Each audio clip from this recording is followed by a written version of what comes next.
I experienced more of a tension when I was trying to lead the lineage the way my grandfather led it. For a while there, I was wearing 19th, 20th century glasses in the 21st century. I was also trying to lead it the way my remote ancestors have led it, 16th century, 8th century. We have records of them and we know what they did and how much they gave and how they sacrificed. And then I rebirthed myself for the 21st century. It took a while. It took some painful experiences, some learning curves, David. And I gave myself the permission to really serve the people in the 21st century. Hello, friends, and welcome back to the Creativity, Spirituality, and Making a Buck podcast with David Nichtern on the Be Here Now network. My name is Michael Cammers, your host and monologist. On behalf of all of us here at Be Here Now and Dharma Moon, we sincerely hope this podcast finds you as well as can be, and we are grateful that you are joining us. Here at CSM, our guide, David Nichtern, discusses how to lead an integrated life involving spiritual practice, creative expression, and right livelihood with guests who embody and manifest these principles in their own life. And for this episode, we are very fortunate to have modern mystic, visionary author, and roaring teacher Acharya Shunya joining us. Acharya Shunya is a truth teller who facilitates authenticity, self-remembrance, self-remembrance, and divine feminine pathways to awakening within. The first female head of her ancient spiritual lineage from India, Acharya Shunya distills the most ancient of the non-dual Vedic, yogic, Ayurvedic teachings to their luminous essence. The result is a potent elixir for our times. With a special gift for embodied feminine knowing, Acharya Shunya dissolves the obstacles that have prevented free access to these treasures and invites everyone to the table of liberation, health, and joy. Shunya reinterprets and recontextualizes ancient teachings and divine feminine wisdom for modern times, empowering people everywhere to lead fearless, fulfilled, and enlightened lives. Acharya Shunya is the author of 3 best-selling books: Ayurveda Lifestyle Wisdom from 2017, Sovereign Self from 2020, and her newest book, Roar Like a Goddess, Every Woman's Guide to Becoming Unapologetically Powerful, Prosperous, and Peaceful.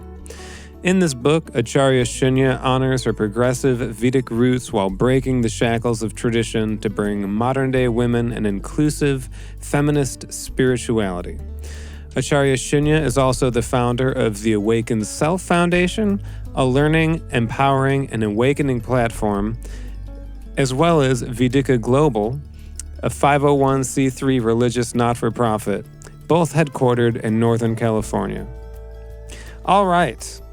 The heart-mind connection in this episode is evident right out of the gate with Acharya and David, so I'll endeavor to keep the comments up front to a minimum so you can dive right in.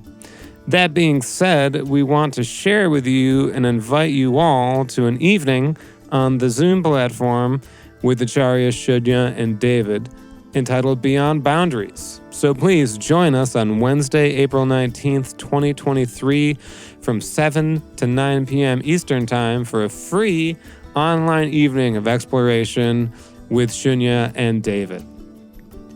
Acharya Shunya will present the archetype of Saraswati, the Vedic goddess of light, truth, intuition, wisdom, and liberation.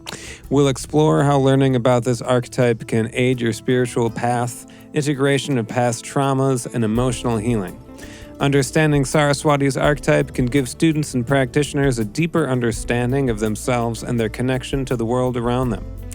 Following Acharya Shunya's talk, there will be a dialogue between her and David, exploring the perspectives of their respective traditions and how they intertwine and differentiate.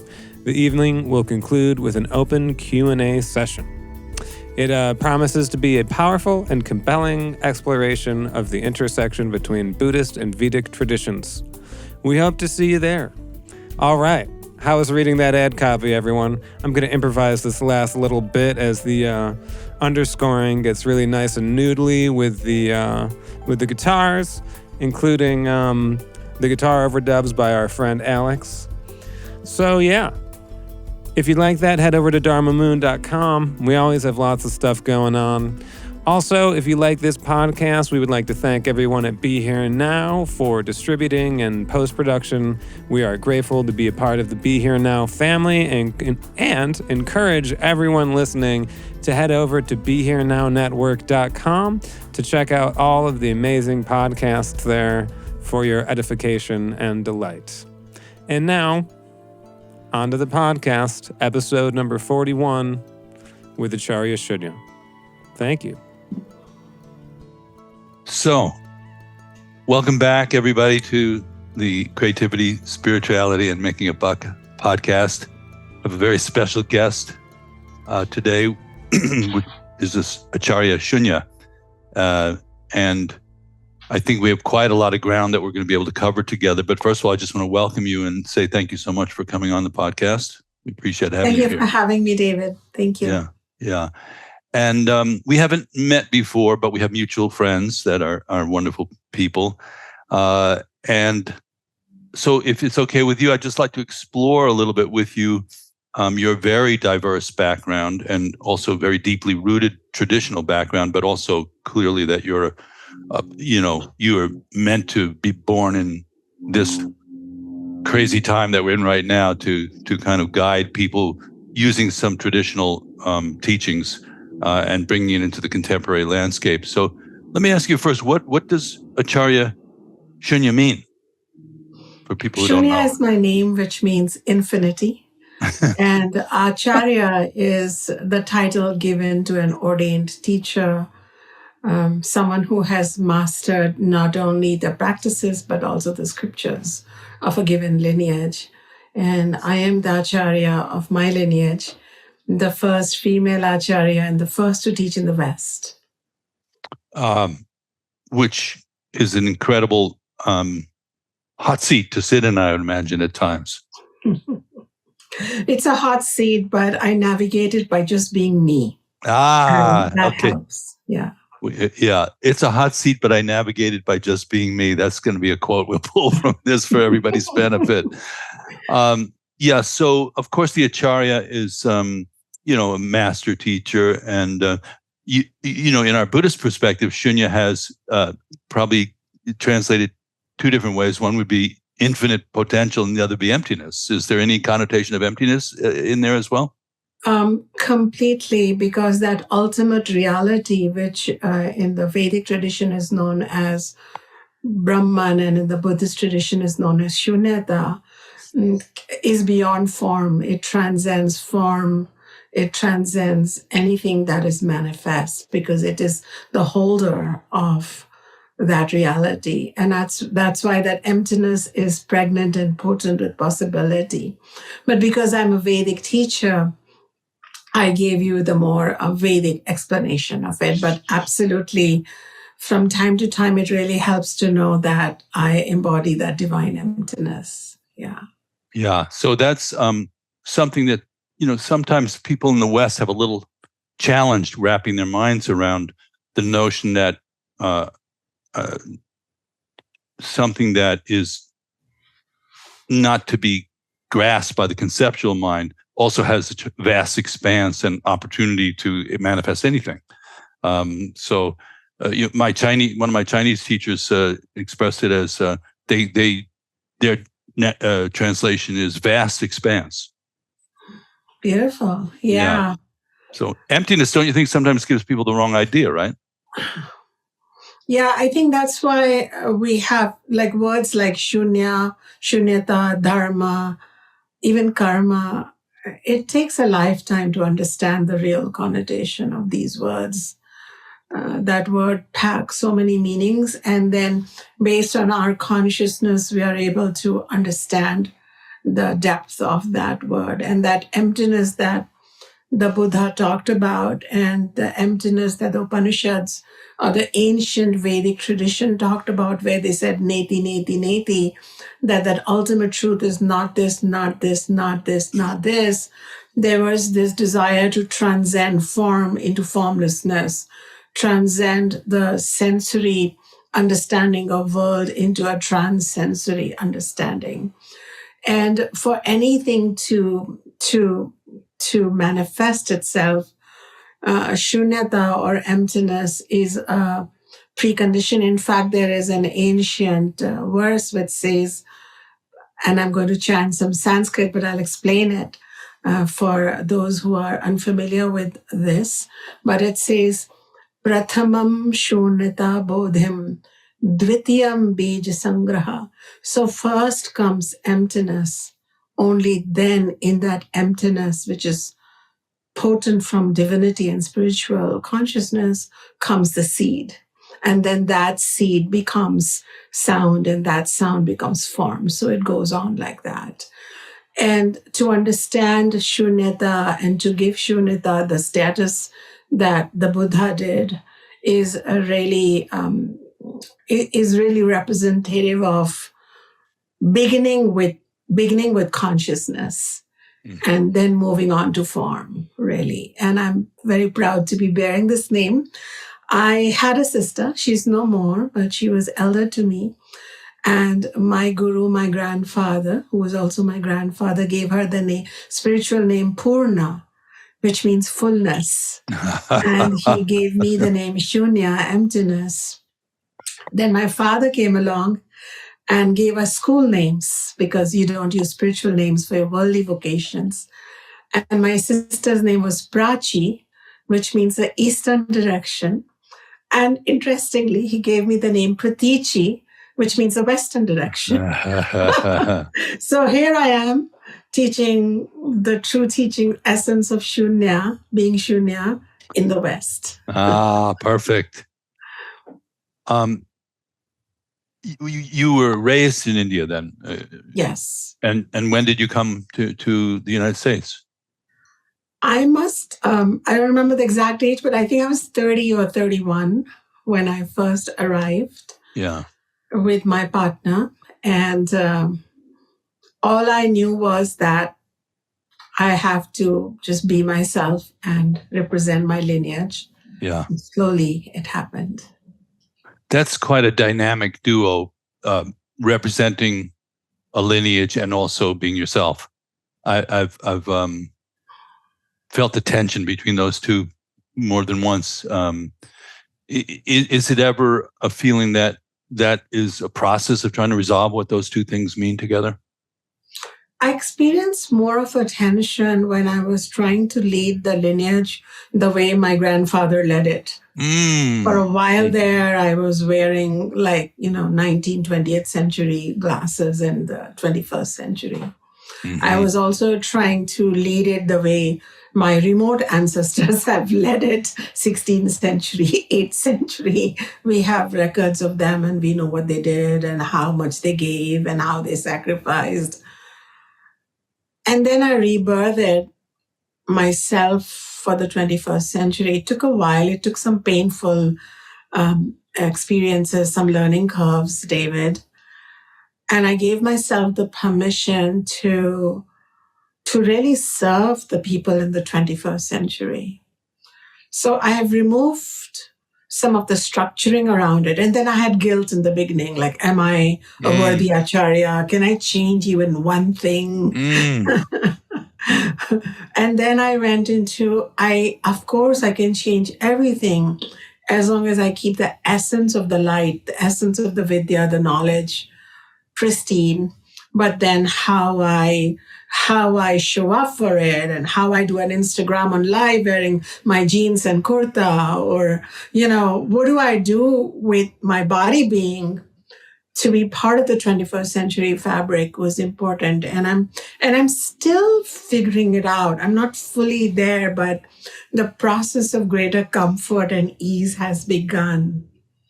And I won't blame my lineage for it, because for so long, oral lineages in Hinduism, Buddhism have really held on to the form as well as the spirit to maintain the sanctity. Sure.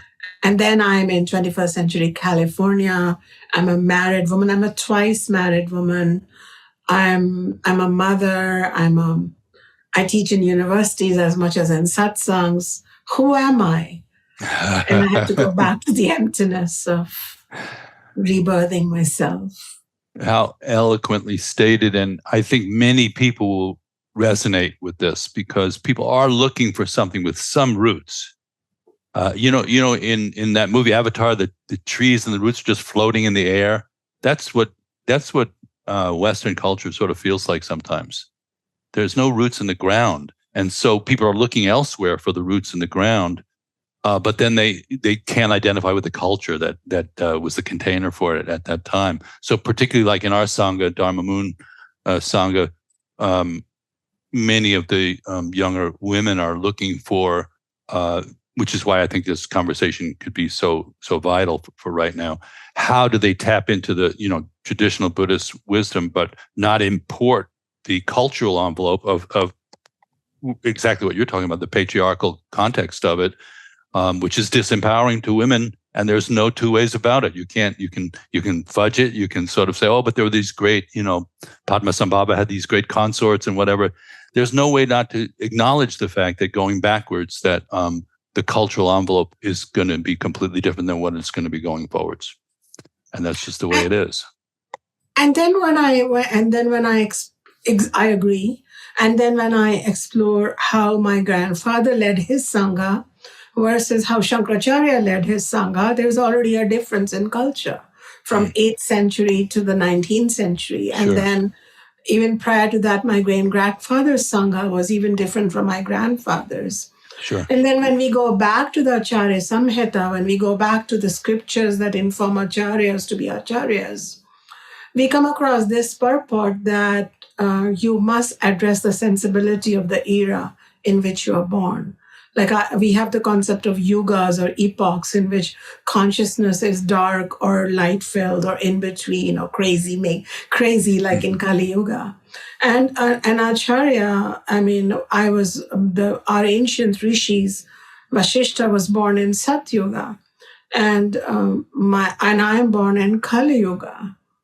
And I'm stained by it. You can't enter a dark room full of coal and tar and not be, and your white clothes and your pure, your being is, it can't be that you come out of it untainted and untouched. I'm sure you feel the same, David. So, it comes onto you, and there's so much cleansing that we teachers have to do constantly to come back to center and be a teacher. That's why to give ourselves the freedom to culturally reinvent ourselves, while, as you said in the beginning, respecting the roots. We don't want them to completely disappear, otherwise we become, in your beautiful words, floating people.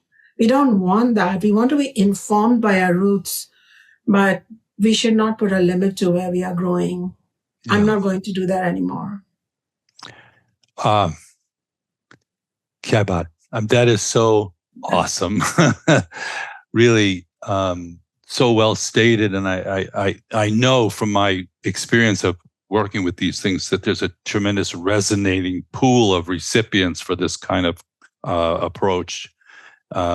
Because on the one extreme, you have the people who are making up a lot of stuff, and kind of, loosely called New Age kind of approach. And on the other, you have people who are rigidly holding on to, extant traditions that the form of which is no longer going to really speak to people. So it's an honor to share this with you. It really is. It feels very auspicious and good. Can you educate some of us a little? Like, what are the Vedas? You hear about the Vedas, and you're a Vedic scholar. You're from the Vedic tradition. Could you give somebody out there a sort of short definition of what they are, where they come from, et cetera, et cetera? The Veda comes from the root word vid, V-I-D, vid. And vid means to be aware, to come into the knowing, to be enlightened and not be without light. And so Veda was a collective oral tradition of wisdom that was universal. It precedes all religions that come from India, Hinduism, Buddhism, Sikhism, Jainism. It definitely informed them to a greater or lesser degree. Some even had to speak up beyond the Veda, but the Veda was definitely the first light in the eyes of ancient seers, which happily were not just men known as rishis, but women too, known as rishikas. The Vedas are the first holy compendium of knowledge known to humankind, which have been authored by women seers too. So that speaks for the vibration that the Veda contained. It was inclusive. It was respectful of all genders and types of people. And the beginning part of the Veda, known as the Samhita, teaches us about Dharma. And the later part of the Vedas, known as Upanishads or Vedanta, teaches about the self, the universal self, and our opportunity to self-realize. So the latter part is more philosophical and takes us to an inner quest. And the beginning part takes us towards living in harmony with the rest of creation, other human beings, other beings, and our non-sentient planet too, and our opportunity to serve and rise in our consciousness. Different versions of the Vedas then became coded into the religions.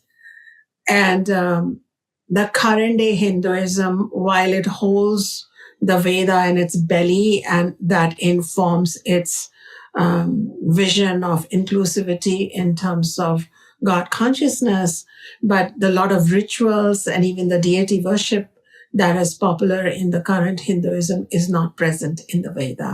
It was more of a speculative, contemplative, meditative, and a lived tradition, a lifestyle of living as a conscious being. Awesome. That will be so helpful. That's helpful to me and will be helpful to a lot of people to get that clear, a kind of iteration of it.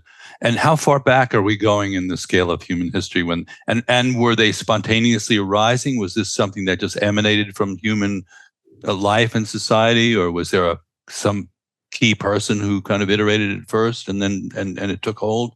What's the route that way? I think what came prior to the Veda was yoga. And yoga was a way of life of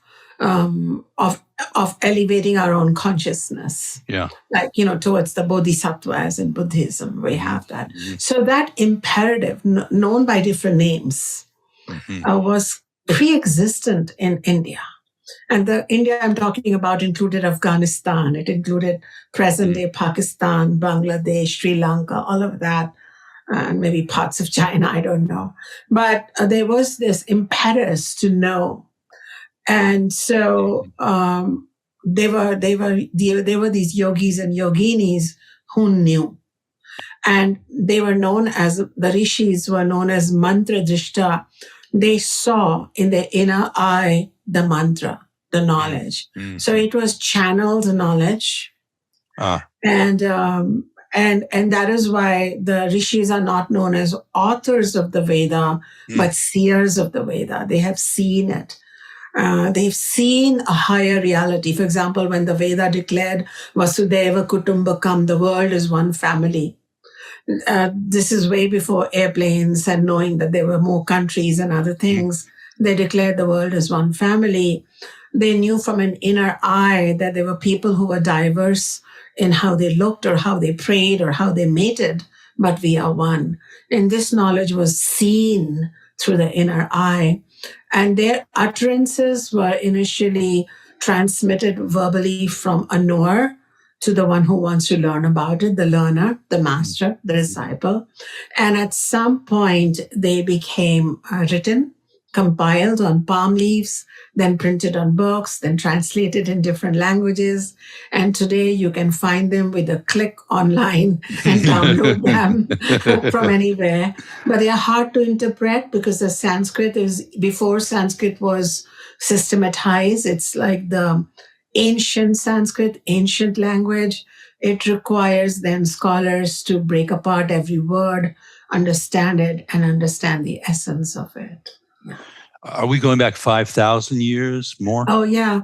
We're probably going 8 to 10,000 years. 8 to 10,000 years. And this is based on paleontological, archaeological, and linguistic evidence. We're definitely going back that old. And that's a little mind-boggling for Westerners sometimes to think that there could be civilizations that go that far back, which is very different from the Eurocentric historical timeline. Sure. But there were cultures in India, Egypt, ancient Mesopotamia, China that go back. And I think the South American shamans also go back 10,000 years. And then sometimes they talk about 50,000 years.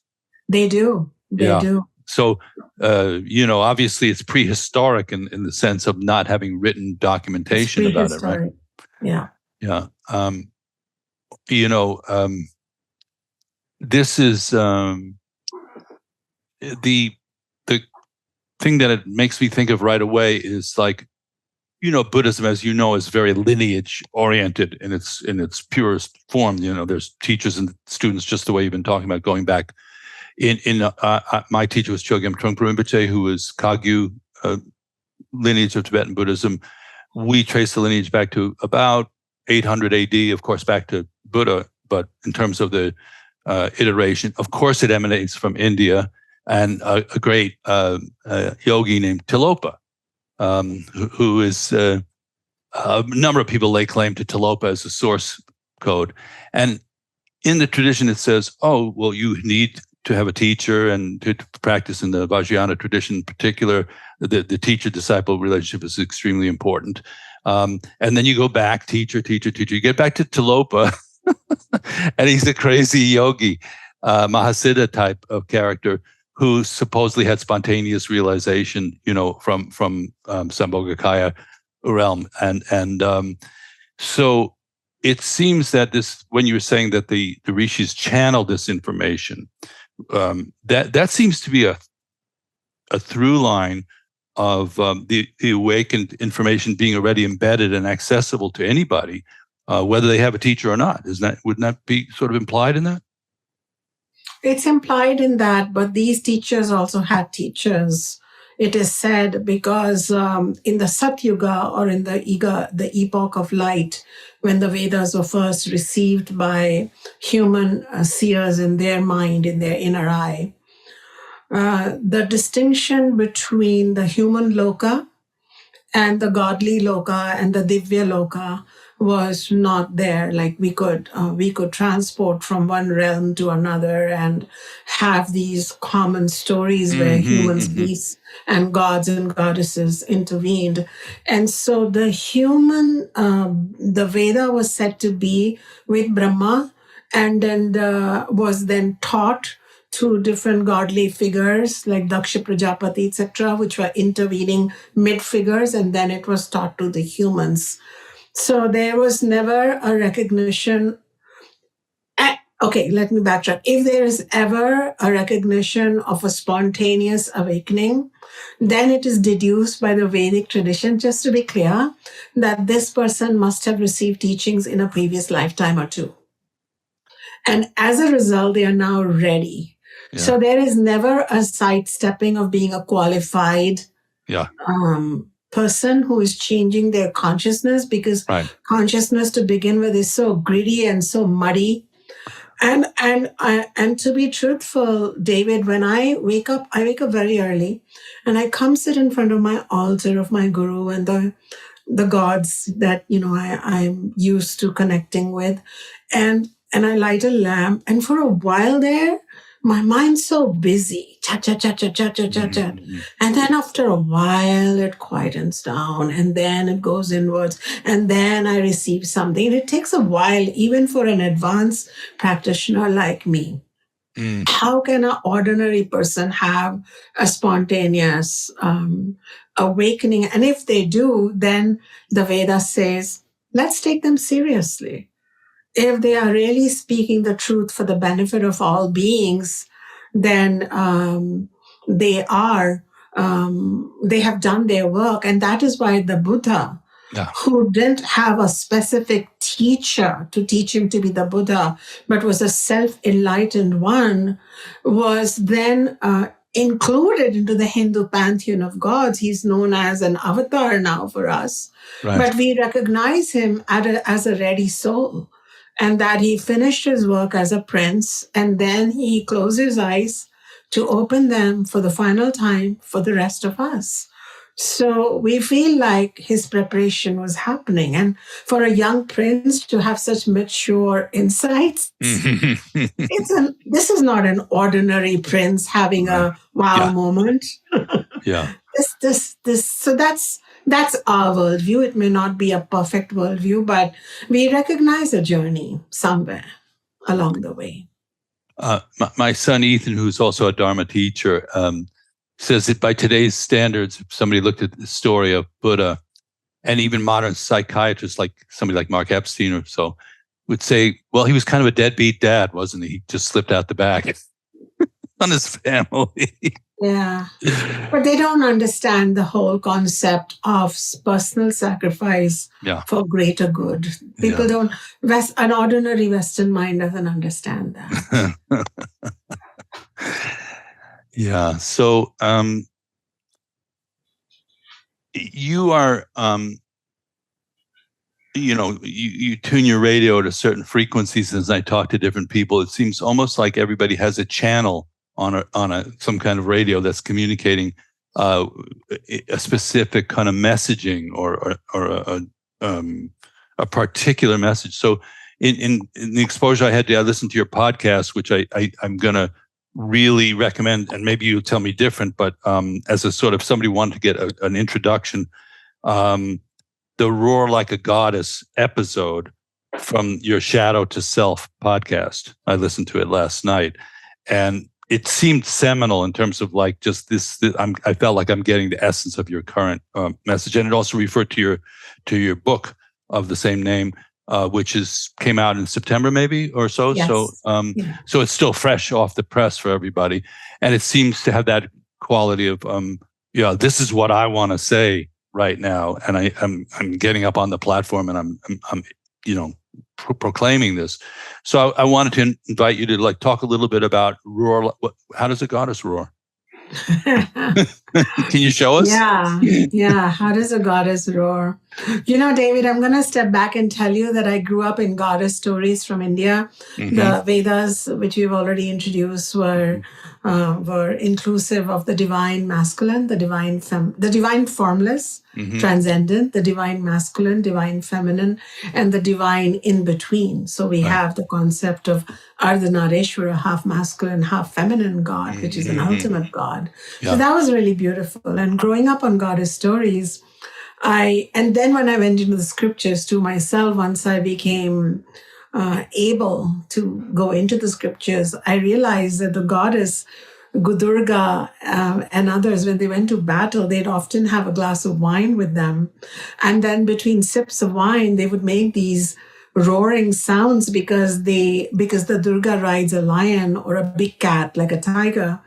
And it is said that the animal that the goddess rides on, or it could be a bird at times, like Saraswati rides a swan, they are not beasts or burdens. They are really continuation of the goddess deity, of the deity. And sometimes when she was like really in her zone, Durga would, make these sounds like, I loved it. And then my mother would make them for me. And it would just like ignite me with Shakti.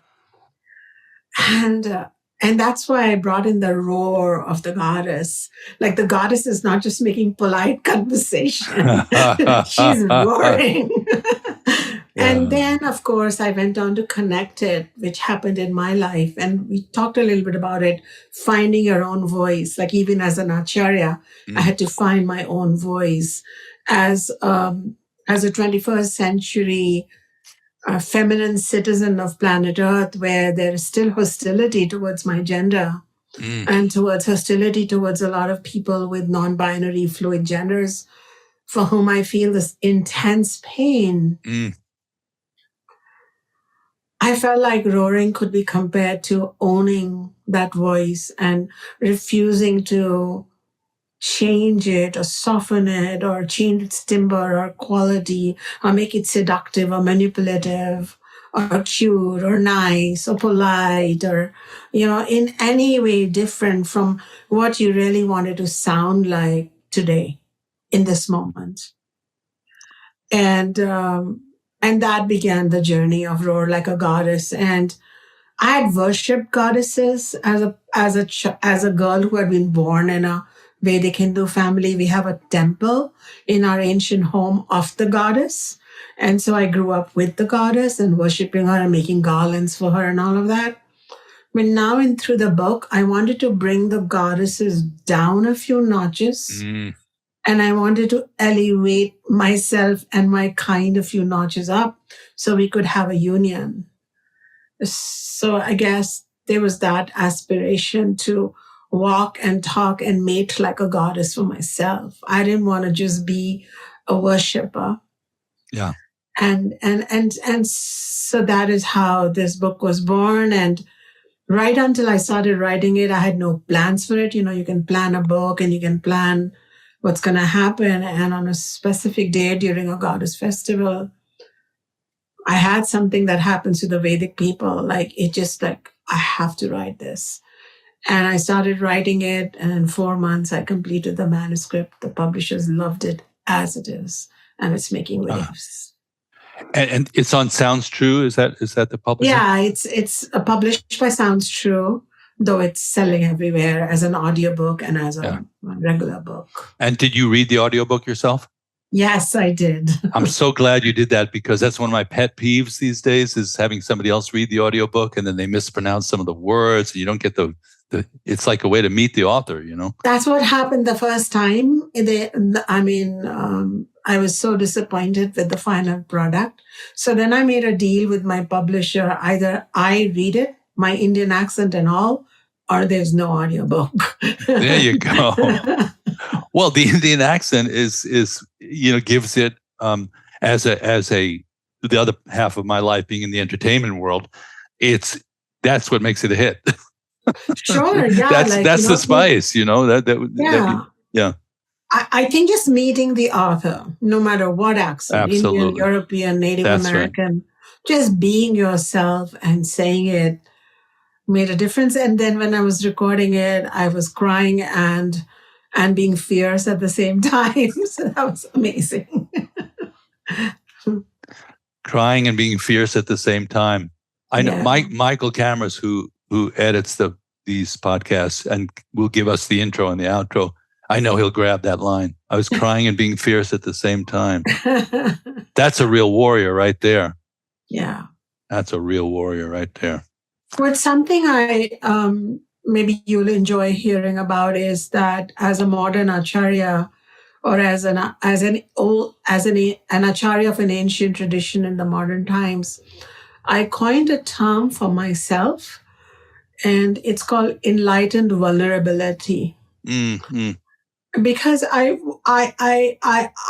can't do anything about being enlightened. Like when I'm speaking enlightened, I'm speaking in more ordinary terms of having the light, having the wisdom, having the knowledge. And I also wanted to own my vulnerability. And it may not, I don't know who else uses this term, but I like going by it. It just helps me.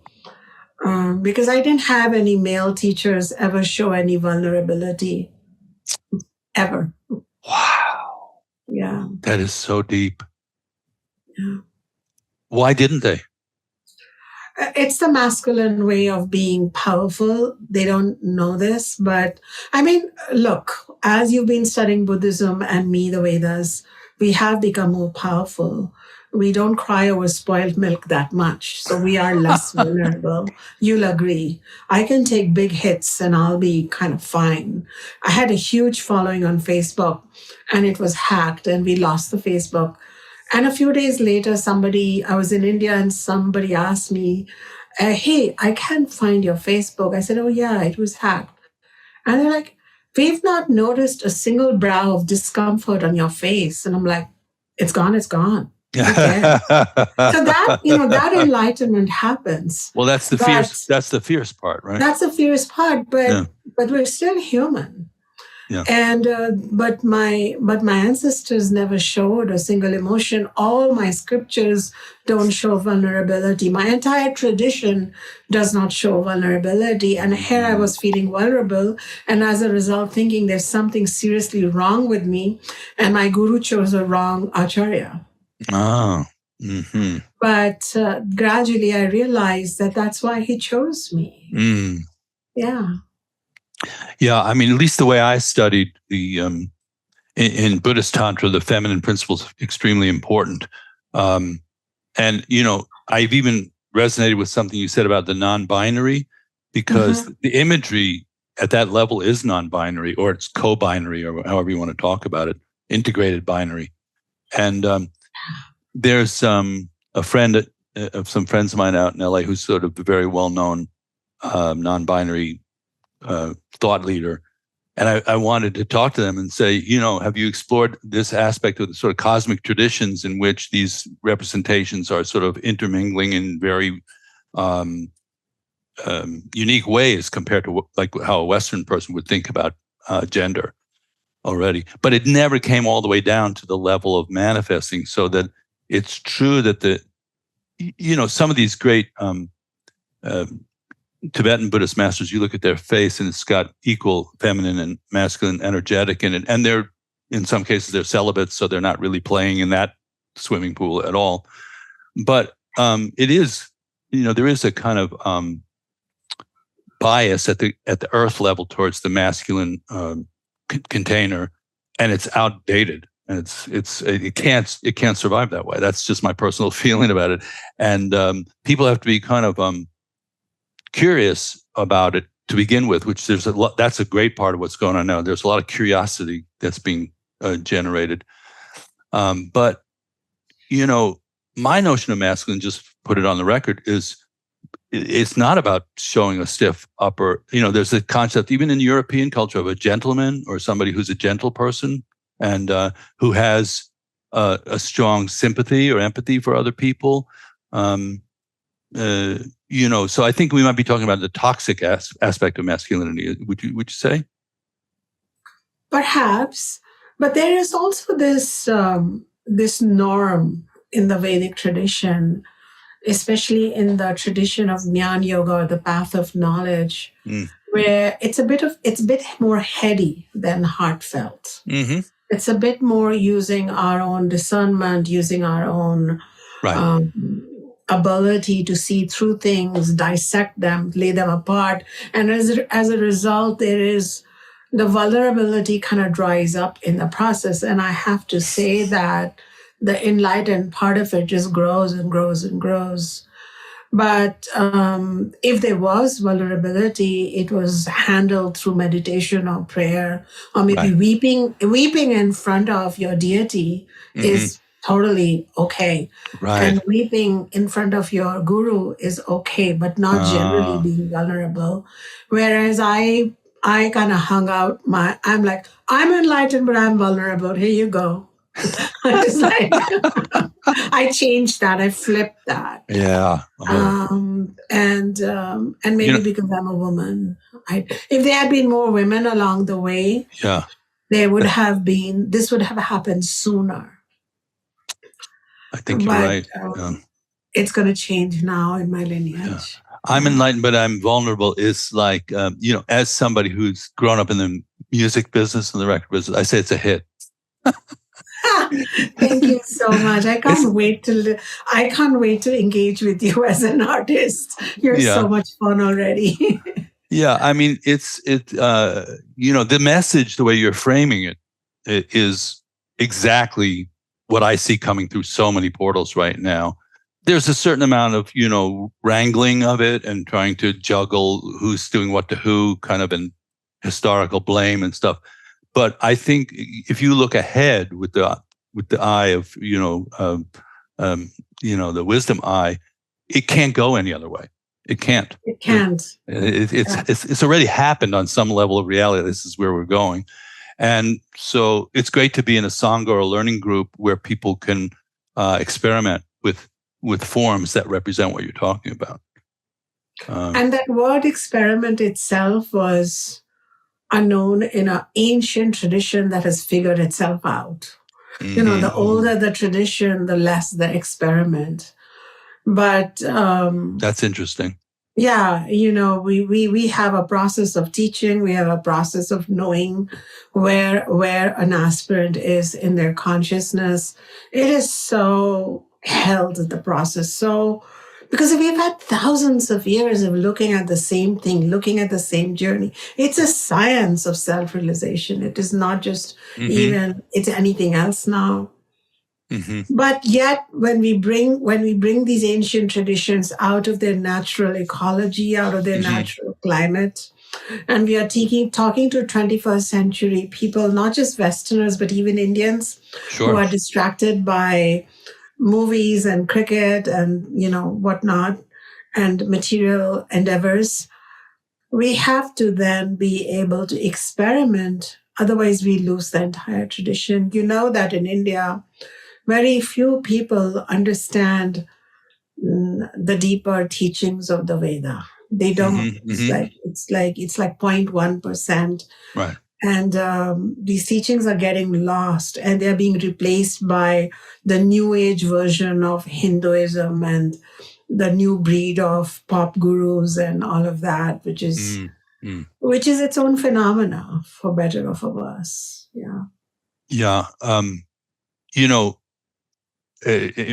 Relative to what you just said, one thing that happened to me kind of fairly accidentally is I ended up teaching Buddhism in Japan quite a lot. So before the pandemic, I was going to Japan 5 times a year. And we actually have a school there called True Nature. That's a meditation Buddhist Dharma school that kind of grew up and evolved. And every time I teach there, I just start by apologizing. I say, I'm so sorry that you need a Jewish kid from New York to come to Japan and talk about Buddhism. But there's something about it where it's going around 360 degrees and has meaning again. Because nobody practices meditation in Japan. In fact, they've had trouble with meditation in Japan. Wow. Yeah. So then similarly, the other story was Krishna Das was on, I think maybe the Ganges River or some river in India. And he sees a boat paddling towards him, and they have a boombox on the boat, and they're playing, chanting music and stuff like that. And they're kind of accelerating, coming towards him. And as they get closer, he realizes they're playing his music. So there is a kind of 360. But I could say, like in relation to Buddhism in Japan, I call it a post-Buddhist culture. The footprint is there in the society and the culture and the way people treat each other and the sense of decorum and kind of general wakefulness around food and exchanging things. So these things sometimes, like maybe that's true in India too, that there's a footprint, a post impression of these deep teachings having been there. Would you say that's true? That's so well said. That's so well said. And yeah, and this tradition this knowledge tradition, this Veda has been it's in the DNA of the people in India, but the DNA, if you don't exercise that DNA, slowly that DNA memory fades. And that's what's happening. And in this day and age of YouTube and technology, and just like the loudest voices and the voices that can put more money behind being heard and seen, they are taking over. So this is not just about India, it's a worldwide phenomena. But I'm remembering what Swami Paramahansa Yogananda has observed, that a lot of the spiritual people, souls who once were in India, taking the torch forward, have been now born in the West. Yeah. And a lot of the Westerners who were not fulfilled at the time of their death materially have been born in India. So there is a big material boom in India. When I go to India, I feel poor materially because everybody seems to be walking around with I don't know, Coach handbags and Gucci shoes, and that's not my tribe at all in America. Yeah. Yeah, like that's we funny. walk around with the same shawl, well washed and well worn, because it carries our meditative Shakti within, Right. you know. So I feel like well, there's been a little bit of it's good. I mean, India was too materially suppressed, so it's coming up in its prosperity consciousness, and America is coming up. Parts of America are coming up in their spiritual consciousness, and so I think there's going to be a balance at some point. Yeah, we have to go see the Gucci Lama. That's a good word. We had once we were in Mexico, and there was a Gucci shaman there. They were at a hotel. They were having a sweat lodge, and she was wearing Gucci. So, the masculine and feminine are my take on it's. I tend to like to reduce. I'm lazy, so I like to reduce things to very simple paradigms. Is that the two big shifts are in the racial dimension and the gender dimension? I know that sounds like idiot simple, but that's what's reorchestrating.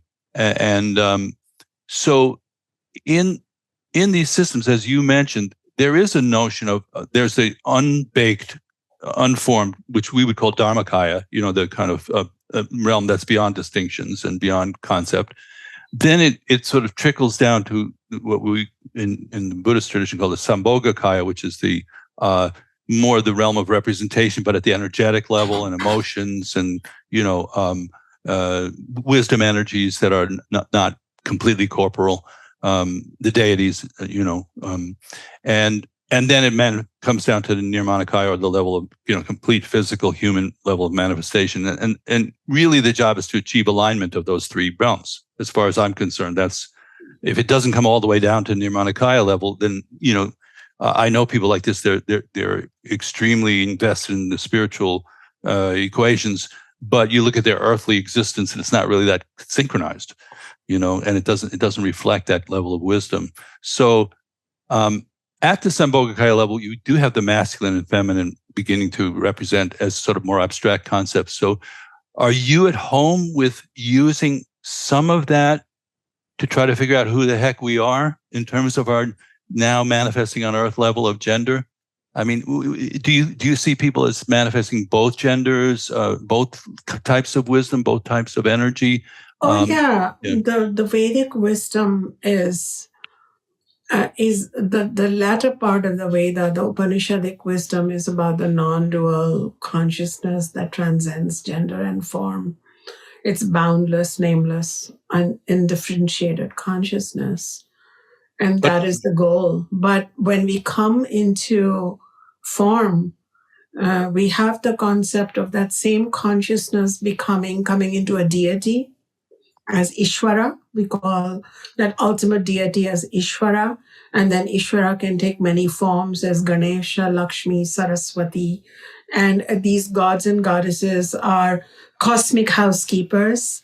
Some housekeep wisdom, some housekeep the removal of obstacles, some housekeep, we have Vedic gods like Indra, Maruts are the keeper of storms and rains. So there is this deity realm.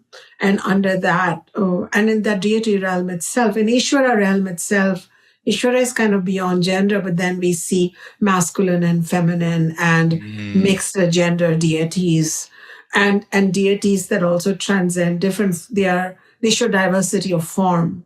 We see trees as deity, we see beasts as deity, birds as deity, and anthropomorphic versions of male, feminine gods as deity. And then we also have a universe that is differentiated based upon gender and function, but then the peak of it is the realization that all of it can be transcended, and we come into the realm of the self, the individual self and the universal self as one. Yeah. Some people remain, our religions remain at that realm of gods and goddesses, whereas the Vedas leap from there to beyond. And also from there down, right? And from there down. Right. They show a unity and integration, as you mentioned, which is very wholesome. And it gives everybody a starting point based on where they are willing to connect with a greater reality, in form or beyond form. So I have my nickname is Nudgy, because I nudge people. I don't know if you know what that means, but I kind of like bug people to like, oh, well, what about this? What about that? You know, I just had an idea for a book for you. Yeah. Write a book for men. And what would you like to hear as a man? No, I don't want to hear. I want to hear what you want to say. Oh, I see. Well, in other words, directly addressing men. Talk to men. Talk to men. Talk to men and say, here's some things that you might want to become aware of, or think about a different way, or that's a brilliant idea. Thank you. It's the flash, the flash bulb that goes on in the mind. Yeah, those flashes. That's significant. Yeah. I think it also, again, coming from the record business, I think it would be a hit. Because nobody's done that. I don't think anybody's done it. You've just given me an original idea. Yeah, and as I said, podcast. Thank you. As I say to all my people, I just get my usual 85%, if that's okay. Your cut is due. Yeah, I don't think anybody's exactly done that, and it would be so kind and so stern at the same time. It'd be gentle and fierce at the same time. Men are, men are a little thick. I'm sure I'm preaching to the choir on this point. So, we have to hear things 3 or 4 times before we kind of, oh yeah, she just said something there. But, maybe people are going, well, you can't talk to those people because they're so thick, So it could be a little bit like talking maybe to how you train an animal. You have to repeat and be kind of gentle but precise. It's just an idea. I think if I touch I think this is an adventure for me. This is going to be an experiment for my author to touch the inner woman who's enlightened and vulnerable, and then come from there. And I wonder what she will reveal. But it's really exciting to think about it. It's empowering to have that dialogue, because I'm having this dialogue with my fellow women. But what if I had it directly with the men in my life, the men who have been thick and the men who've not been thick, and what it does for us and what we want. I'm going to think about it. Thank you, David. Yeah. Yeah. Well,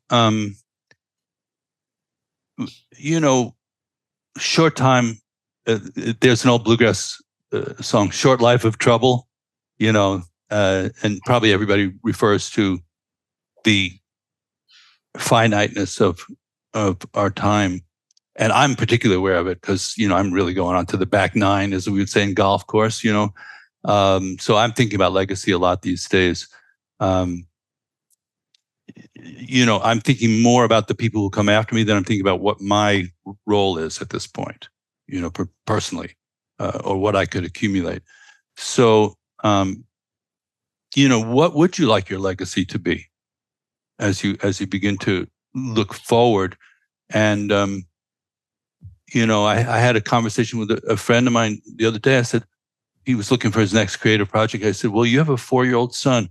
Imagine he's 40 and he's reading your book or watching your television show and saying, I'm proud of my dad there, What would that be? And I'm throwing it up there for anything that comes spontaneously to mind. And you certainly have put a lot of it on the table already. But anything fresh? Yeah. I think my legacy now, at one time, if you had asked me this 10 years ago, I would have talked about taking the light of Vedic knowledge forward and all of that. And now I'm going to say that my legacy is to be true to yourself. I want to teach my readers and my students to be true to themselves and to and to spend some part of their life in a quest for who they are. And I hope that my books, my teachings, my spoken words assist them in that quest. I'm not the one to give them answers, but I think anybody who's one, true to themselves, so that makes their daily life better. And then they imbibe upon a quest, whether they choose the path of yoga or whatever, Veda, Buddhism, doesn't matter. Like just go on a quest, be true on that quest, and it's going to lead you somewhere. This human life is really an opportunity for that greater quest. So let's get that going. Yeah. And until we learn to be authentic and true to ourselves, the world has power over us. And it squeezes us and it changes us, and we become shadowy versions of ourselves. So be authentic and bold, and own up to whatever you're lacking, and don't try and fill it up. Just be that person, broken, damaged, but whole. And then move forward on that greater quest. Who are you? Where were you before you were this person? And where are you going to go? Try and find those answers while you're living. I want to be a teacher that inspires those contemplations. Wow.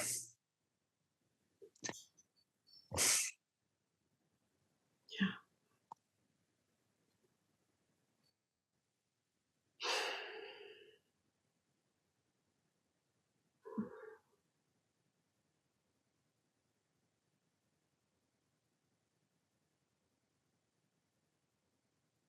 Yeah, there's a gravity to this moment between me and you. Well, and sharing it with who knows who's out there. Yeah. It's been a miracle who's been out there so far. You just don't know. And, I heard this story about the Dalai Lama went to Hawaii once, and on another island, there was one Buddhist. And he said, we're going there. So you don't know who's out there. I, believe strongly in this principle of tendril, which is the Tibetan word for, I think for nidana, really, for auspicious coincidence. So that you play, my friend calls it playing the melody of circumstance. You go along with it. So, and in these last several years with Dharma Moon, it's been all about that. It's been nothing but tendril the whole way. I think the more you tune into tendril, the louder your teacher's voices get in your head and heart. And the more people you meet and have just kind of really rich exchanges. So I'm completely feel blessed to have met you and had this exchange and to share it with everybody out there. I'm going to just kind of encourage them to track you down and sit at your feet and learn from you. And if we can help in that in any way, I know there's all kinds of things cooking these days in terms of collaboration and so forth. So I just throw that into the wind like the shaman throw those cocoa leaves up into the air. And we will leave on our chat how people can find you and so forth, and we'll follow through with that properly. But thank you so much for joining the Thank you so much, David. podcast. This was a very profound conversation because of the energy you brought into it. You are my Dharma brother. Thank you so much. Thank you. All right, everyone. Thank you for listening to episode number 41 of the Creativity, Spirituality, and Making a Buck podcast featuring Acharya Shunya. We would like to remind you again that we have an amazing event coming up with Acharya Shunya and David on April 19th, and you can head over to dharmamoon.com to sign up for that. We would also like to encourage everyone to head over to BeHereNowNetwork.com to check out more amazing podcast content from the Be Here Now Network. If you like our podcast, we encourage you to give it a like, give it a share, tell your friends, give us 5 stars on whatever platform you are listening on so that we can continue to spread the good word of creativity, spirituality, and right livelihood. We hope that this podcast is of benefit to you in your journey. And again, we thank you for listening. Thank you, everyone. May you be safe, healthy, happy, and at ease. All the best.